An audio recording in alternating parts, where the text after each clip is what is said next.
Hello চাচি, দুদিন ধরে তোমার বৌমাকে ফোন করছি, ফোন সুইচ অফ বলছি। তুমি ফোনটা লেগে একটু দাও না। এই রিয়াজ, বৌমাকে নিয়ে এত কেলেঙ্কারি হয়ে গেল, তুই কি কিছুই জানিস নি? না চাচি, আমি তো কিছুই জানিনি। কি হয়েছে? তোর বউ ওই পাড়া শাকিল মস্তানের সাথে পালিয়ে গেছে। তুমি কি বলছো চাচি? আমার বেশি হয়েছে না। তুমি আব্বা তুমি এসেছো? মা আমাকে দিয়ে চলে গেছে। তুমি আমাকে মায়ের কাছে নিয়ে চলো না। হ্যাঁ মধু, আমি তোমার মাকে ফিরে নিয়ে আসবো।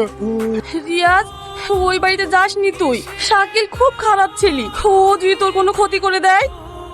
খুব জোর মেরে ফেলবে, তার বেশি তো না।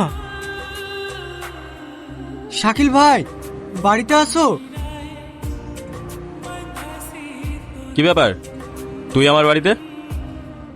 আমার এই ছেলে খাওয়া দাওয়া বন্ধ করে দিয়েছে, শুধু তার মাকে একটিবার দেখার জন্য।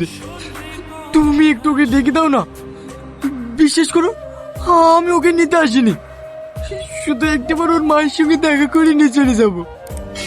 মা, তুমি আমাকে চাই চলেছো কেন? মা, তুমি আমাকে চাই চলেছো কেন? আমি তোর মা না। তুই না? এটা তুমি কি বলছো? হ্যাঁ আমি ঠিকই বলছি। তুমি এখানে কেন এসছো? ভদ্রভাবে তোমার ছেলেকে নিয়ে এখান থেকে চলে যাও। যাবো, অবশ্যই যাবো। যে নিজের সন্তানকে অস্বীকার করে সে কখনো মা হতে পারে না, সে একটা ডাইনি।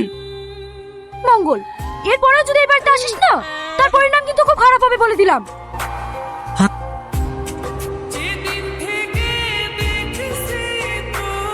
রিয়াজ, ঘরে আগুন জ্বলছি আর তুই পালিয়ে আসছিস কেন রে? আমি জানি না, আমি জানি না। এই তোমরা আছো,